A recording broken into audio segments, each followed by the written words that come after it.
I'm Steve Trevelise, and this is my life.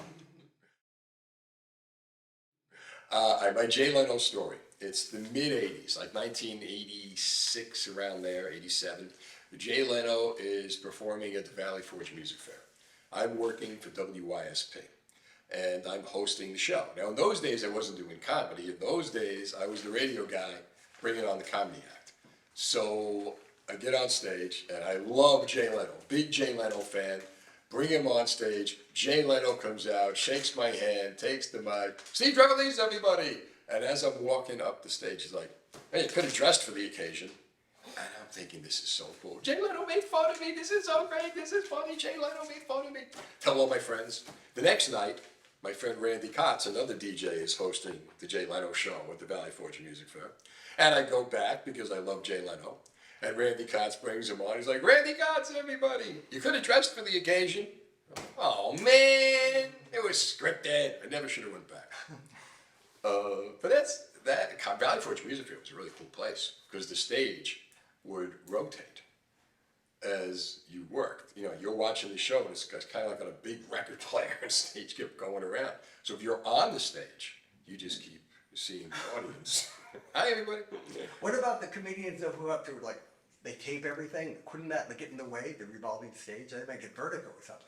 Well, they can't tape on it. Oh, really? Oh. It's a slow moving. There's an old Beatle clip of, I think it was Washington, where they're playing like black and white Beatles, and they're constantly trying to move the stage so that it was in theater and around, so that everybody could see them.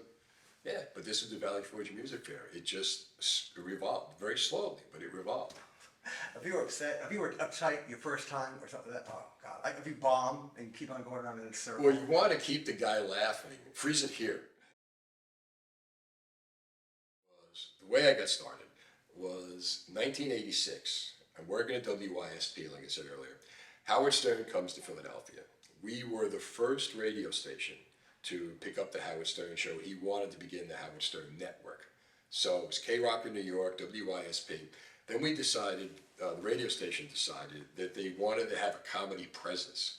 Now in 1986, August 18th, 1986 was the beginning of the Howard Stern show, 37 years ago this week. So what happens is, they decided they want a comedy presence, and at that time it was the comedy boom of the 80s. This is when comedy clubs have lines going up the block. And we made a deal with a place called the Comedy Works, which is a second in Chestnut, right over the Middle East restaurant in Center City, Philadelphia. And literally, across the street was the Comedy Factory outlet. And that was WMMR's club, John DeBella. And we had the Comedy Works. And you would go in, and like I would have to go up the service entrance to get there. Because when I would get there, there'd be a line up the block trying to get in, slow moving to see the shows.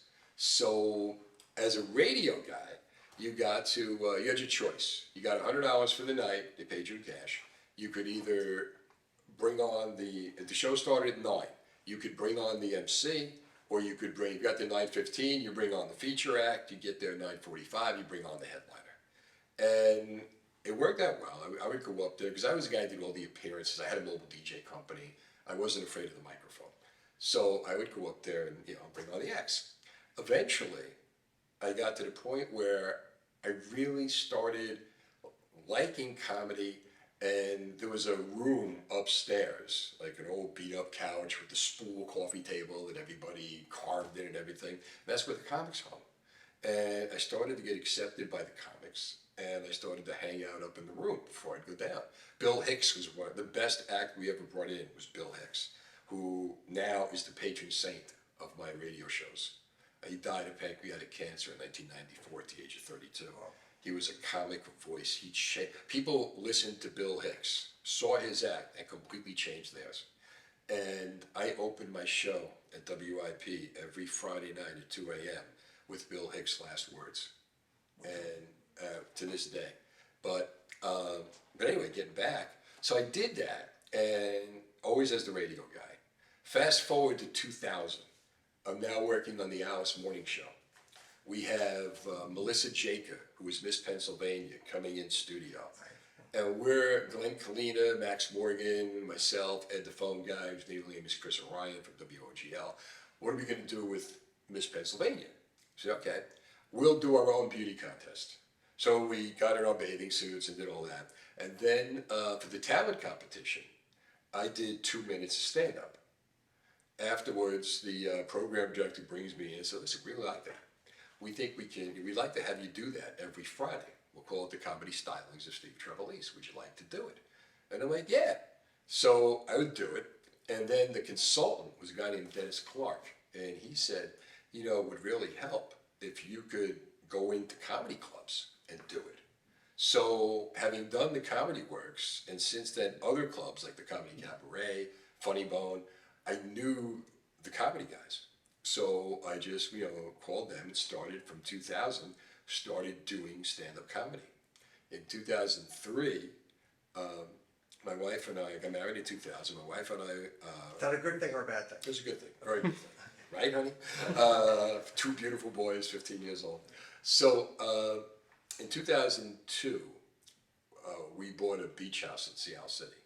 We take a walk on the beach, and there's a guy selling a coffee shop right in the middle of town. We came off the beach, and it held 100 people. He had a stage in it, and it was a coffee shop with a stage, and they would play jazz on the weekends, and all furniture and everything.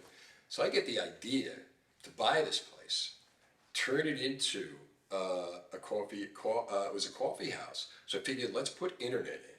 Wait, so you do stand-up comedy and you buy, you're an entrepreneur, but that's a sucker for punishment too. This could all go downhill. Well, listen what happens. So we buy it. We put a wall of computers down there. This is before Wi-Fi, so we start charging people with email. And we did comedy shows at night.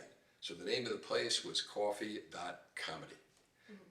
Put the comics in, named all the sandwiches after radio people, because I knew everybody in radio, and owned the club for a couple of years, until 2007. And my sons were born in 2006. My wife found out after my sons were born that thanks to their being born, that she had breast cancer, which she's fine now, she's a survivor, but thank God. But Gary Papa from Channel 6 had the greatest line for that. She gave them life, and they turned around and gave it right back to her. Because they never would have known had they not been born. So, but anyway, getting back, so at that point, in 2004, I get a call from Catch a Rising Star, where I had done a couple of appearances. Would you be interested in being the house MC? And then when the general manager left, would you be interested in being the general manager? So I did that from 2004 to 2009, tons of stage time. Because every Wednesday, Thursday, Friday, Saturday, we were doing shows. A couple of funny stories. The first time I did it, I had Jackie Mason on my show. And Jackie Mason would brag, I have never repeated a joke. I would give you the same food, but I'd give you the same joke. Kind of that Borscht Bell bravado. Yeah. And I'm like, never repeat a joke. I can't write 90 minutes of comedy every week. So following week, I have Richard Jennings on, my all-time favorite comedian, the late, great Richard Jennings. And I say, Richard, what are we going to do? He said, he never repeated a joke. He goes, first of all, that's total BS. He always repeats the jokes. Secondly, your jokes are like your songs. You go in and people want to hear them. They tell their friends about them. Oh, the greatest hits. So if you don't do them. So getting back to what you were saying, how do you do stand-up? As a former mobile disc jockey, you know when you go to DJ the wedding or whatever, that you have your popular songs that you know are going to flood the dance floor. So you play them. In comedy, you have your A-list, your popular jokes that you know are going to get laughs because you've done them over and over and over and over again. So you have those, and then when you do your new material, you just slide them in, knowing that if it doesn't work, I got my joke to pull. I got what's going to make you laugh. You'll never know. Kind of like the same thing with comedy, with music. And at the end of the night, when everybody's drunk and happy and leaving the place and they just dance to Shout and New York, New York and Macho Man and all that, at the end of the night, they don't remember what you did 3 hours ago, that song that didn't work. They just know that they're hugging each other right now. And they laugh. It's how they felt. They laugh. Right. And you're selling. And with comedy, there's so many different tools in the box, so many different ways you can go.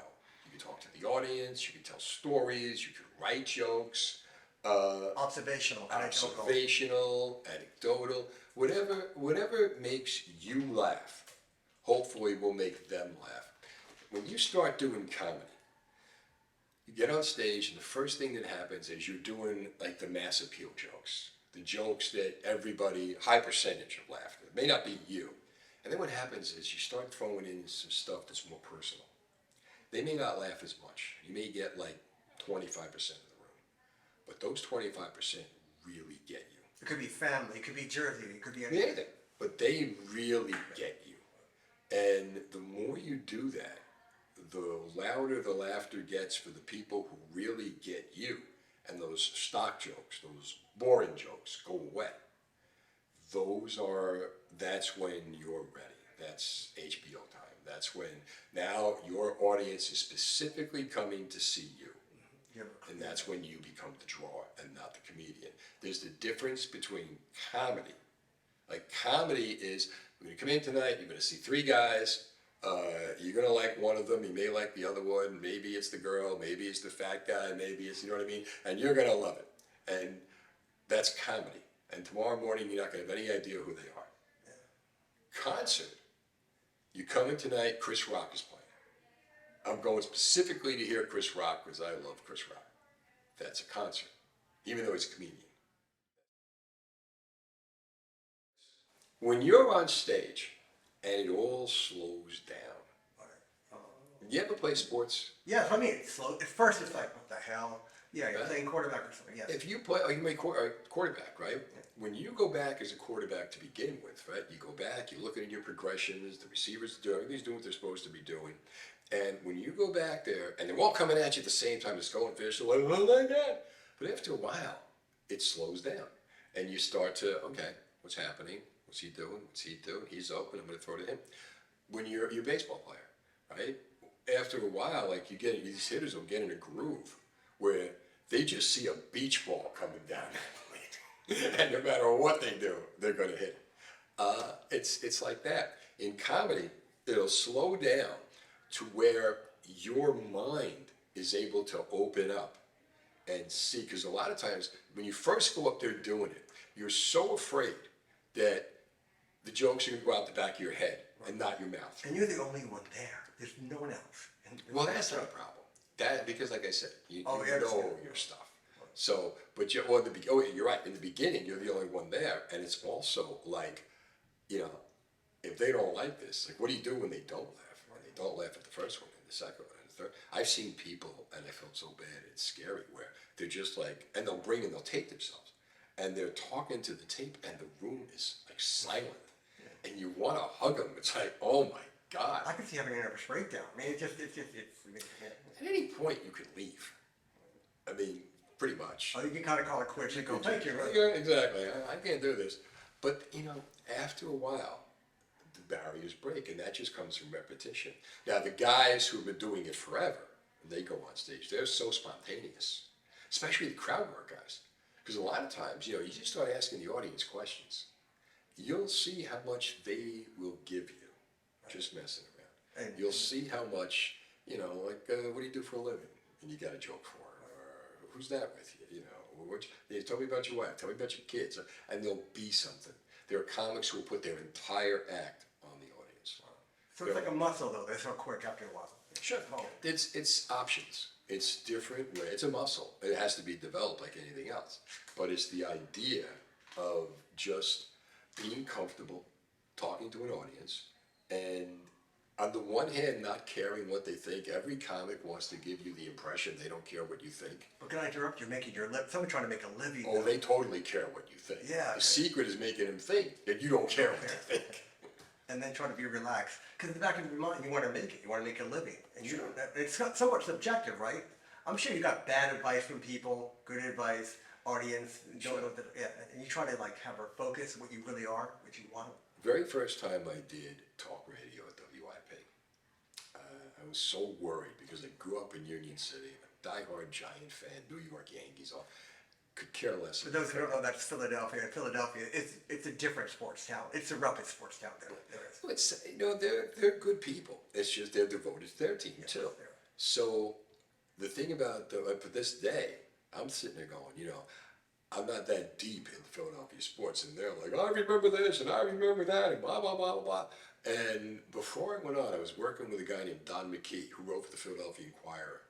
And just before they opened the mic, he looks at me and goes, just remember one thing, they know nothing. I was like, I can work with that. Yeah. Because if you're thinking they know more than you, forget it. And there was another great piece of advice I got from a guy named Big Ron O'Brien, who passed away. He was a disc jockey. He was one of the best top 40 disc jockeys, best disc jockeys ever.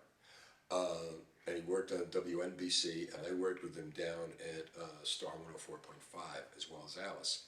And when I was starting out, I was doing his traffic reports. And there were times when I would crack a joke, and he wouldn't laugh, and he would laugh at everything. And I said to him, come on, Ron, I know that's not funny, it's okay. He's like, if I tell you you're funny when you're not funny, eventually you're gonna be funny. And I'm like, yeah, all right, thank you. But that's the kind of advice, and those are the little tidbits that you pick up. Like today, before I came down here, my first headlining, I called the guy who gave me the job at Catch a Rising Star, Kevin Kearney, who was the guy who managed the Comedy Works back in Philadelphia, who I started working with, who has seen them all come. He was a national booker for Catch a Rising Star in Las Vegas, knows comedy. Got any advice? And he said, yeah. And I had an X's and O's conversation. And it's funny when you're able to get that advice, because everybody's giving you advice. That's what I mean. Some could be dumb, subjective. Exactly. Yeah. Exactly. But when you get it from the guy who knows, from the guy who's been there, and he'll be like, here you go, do this, do that. And you sit there and go, okay, I got it. But he's seen it all. He's been there. He's advised other people, and they've had success. So now, we'll see what works tonight. And what did he tell you? Any pieces you can remember? Oh, yeah. Tell stories, be yourself. Don't try to do, like you say, like a lot of people would come to Vegas and they want to do a Vegas act. And they do their idea of a Vegas act. These people aren't from Vegas. They're from Idaho and Ohio and all over the country. Just do what works for you wherever you do. Don't be your idea of what you think they want. Go be you. Go be what got you here. And go for as long as you can go. And if you end on a high note, you get a lot of laughs, don't be afraid to end it there. Don't force stuff that you're not comfortable with. And it makes a lot of sense. Don't be afraid to tell stories. Don't be afraid to be comfortable. These are your friends, talk to them. Have fun, the most important thing, have fun. When I was at YSP, there was one day we were doing pictures. And I just wasn't getting it right. The station promo pictures and all that. And the engineer was this guy, Lane Massey. And I did most of the appearances for the radio station. I was the guy that would send out to all the events. And I love being in front of a crowd with a microphone. So, Lane, while they're trying to get this right, tossed me a microphone. Trev, catch, make believe you had an appearance. Perfect, we nailed it. Wow. It's like, because you have it in you. So just be that guy. Be the guy who's having fun. Because the audience, they are expecting you to be good. They paid money. They like you. The radio's a big help because, 20 hours, 25 hours a week, they're hearing me. New Jersey 101.5. New Jersey 101.5 and WIP. We're talking about all kinds of stuff. We're talking about politics. We're talking about pizza. We're talking about music. We're talking about sports. We're talking about everything. So we're hanging out together.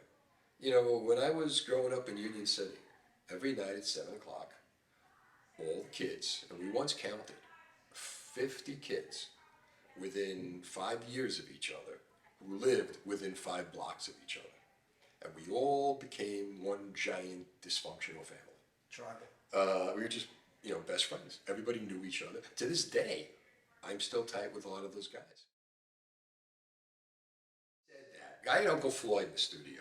Oh, Uncle Floyd. Uncle Floyd. You would go down the turnpike discussing Yeah, everything. love Uncle Floyd. We worked together many times. And he may be the quintessential Jersey comedian. But I had him on the show, and I heard a Groucho Marx. Somebody asked Groucho Marx, do you know pain? And Groucho Marx's answer was, if I didn't know pain, I couldn't make you laugh. And I said that to Uncle Floyd. And Floyd's like, but everybody knows pain. We're not the only guys that know pain. Whatever you do in your job, the policeman knows pain, the fireman knows pain. Everybody knows pain. It's not a big deal. We all have to learn to deal with our pain. Comics can take pain, turn it a little bit to the left, and find the funny. When you can look the bully in the eye and laugh in its face, he's no longer a bully. That's a different perspective. Can we go?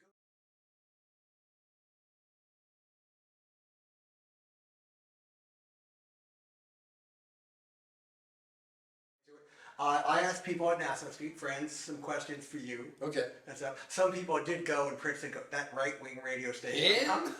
I'm like, please, come on, Princeton. Things got a little polarized. We're more moderate. I'm more moderate. I listen to. No, you're having fun. You're talking about issues. You listen to all people. Another thing you do, I think, which is great. People get to talk. They get to feel important. They get to express their opinion, and you entertain it, which I think is important. It really is. Yeah. That's how you bond with somebody. If you're going to change somebody's opinion, or you want someone to agree with you, you don't yell at them. Well, listen. Well, what do you think of this? What do you think of that? Why? And you know what? You're not, as a talk show host, you're not supposed to change your opinion. It's like, this is my opinion. It's either you rock or you suck. Because I listen, I get different perspectives. And many times, like, you know what? I didn't think of that. I see where you're coming from. Not like I'm so steadfast that I have to be right and that I can't listen to you and hear what you have to say. There's a variable. And learn something myself. Right, nuances to every opinion. Exactly. Well, the first one has to do with Howard Stern. Howard Stern, do you agree with this statement, word for word? Howard Stern changed radio, he's a comic genius, and he knows how to promote and also organize a bunch of dysfunctional people and play them like an orchestra. That's a long sentence, but... Do I agree with it? Yeah. I've seen it. I've lived it, of course. So you were there with the mask at the beginning, I guess. I watched it you got to remember that I was there. All right, he's on NBC. Before that, he had a run with Connecticut and Detroit, Washington D.C., and Long Island, and all that. And then he comes to K-Rock, and then he starts the network. But there was a time from 1986 to say 1990 or longer when they were the Beatles. You had Howard, Robin, Fred, Jackie, and they ruled. And I was on that train. And I've seen the funerals, and I've seen the processions. You went to the first funeral in Philly? In Philly, and seen the events, and Howard had come to Philly, and the lines were... Yeah, he was the first guy to give, and this is going to sound really off the wall, to give everyone respect. Like, he would put people on who had disabilities. Right. And he wasn't making fun of them as much as he was giving them a pulpit, which people wouldn't do with it. What do you think? You can be funny. What do you bring to the table? And it's not so much they were dysfunctional people. They were just people who wanted to be entertained. And they were devoted to him because when you have somebody that you're devoted to, you're going to go along with them. Current event here. College campuses politically correctness. How can we deal with that? I see it as a threat. Well, anyway, what do you think about all that? I personally see it as a little bit of a threat. I think some people are afraid to talk now. Well, they are. Yeah. Until somebody else talks, and then that pendulum will go back the other way. We didn't, we're the land of the free. We're a free country. We're here for freedom of speech. We should be allowed to talk. And eventually what's going to happen is, just like in the 50s. In the 50s, everything went this way. And then what happened? In the 60s, the revolution, everything went back that way. It's always been a pendulum. Now you see how it's starting to break. You look at late night ratings. All the late night hosts are on the left, and they're all getting trounced by the one guy who's on the right. Right. Who's not afraid. Greg Gutfeld. Yeah. Who's not afraid. He's burying Colbert. He's burying Jimmy Fallon, he's burying Kimmel, but all these guys realize that if they're not on the left, they can't work, except for Gutfeld. Look at the whole story of Fox News, right? If you watch like Roger Ailes, The Loudest Voice, and you look at the beginning of that show, now regardless of the sex scandal, take that out of it, but go with the idea that Roger Ailes had worked for CNBC, he worked for MSNBC, right? And then you had CNN. And Richard Nixon as a young kid? They give him the job. He also, Richard Nixon, he gave Ronald Reagan the line that won him the election about the, I will not let my opponent's youth and experience work against him. They only remember that line from that debate, basically. The Baltimore Sun guy was the moderator. But here's the thing though. He comes in, he sits down, he says, okay, well they're going to do a new news network. And he's like, all right, well we got 3 news services, they're all on the left. We'll be on the right. We're going to capture that. So, but the idea, and I always wondered why Late Night never did that until Gutfeld. And Gutfeld can't get any guests because they're all, Jim Florentine had a great line called it Hollywood tweeting, where like people who want to get jobs in actors and celebrities who want to get jobs in movies will go to the director's Twitter feed and find out what they think of things and then parrot it so that hoping that they'll get a job, which means you can't trust the celebrities. Gutfeld can't get guests, like A-list guests, so what he does, he uses whatever he can get. And if they're Fox News contributors or whatever, but he's the guy poking fun at the other side. And he's burying all the late night hosts. So is the pendulum swinging back? Yeah, because more and more people are seeing and living. Okay, this is the world that you want. Is this the world that you want? Is this the way you want to live? Do you want to be woke? Do you want to pay $5 a gallon for gas? Do you want to, what's been good about the last 4 years?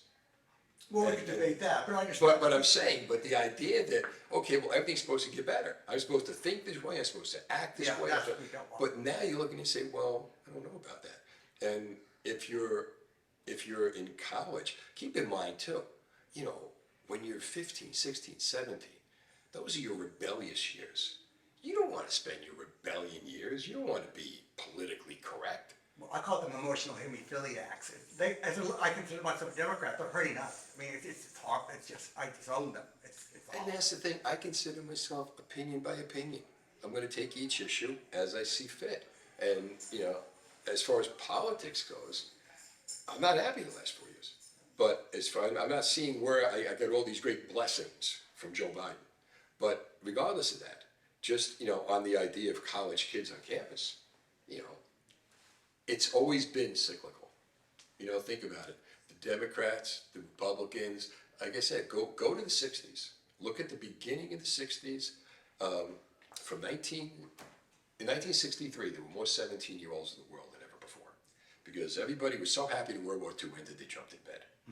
Now, in 1963, America loses the young Democratic leader and the wife, and they were the progress of the new generation. The next thing you know, he's assassinated, and we're left with this old guy, and the kids are pissed. And also, if you also look from 1959, by 1959, all the major players in rock and roll were taken out. Elvis is in the army, Buddy Holly's dead, Jerry Lee Lewis marries his cousin, Chuck Berry's in jail. So now we got this void musically. We got parental approved, politically correct rock and roll until a plane came in from Liverpool, which changed everything. Followed by British invasion, followed by folk music, followed by Motown, and there was no time to play music from the day before. That's going to happen again. My producers tell me, okay. Can we have a Jersey joke? First of all, I can talk to you forever. Maybe hopefully do this again. Can you leave us with a Jersey joke or any joke or any parties of wisdom, mirth, irreverence, or dysfunction? It's fine with me. Take a look at the world and laugh at it and find the funny. It's there. That's what I would leave you with. And I trust that you will find it.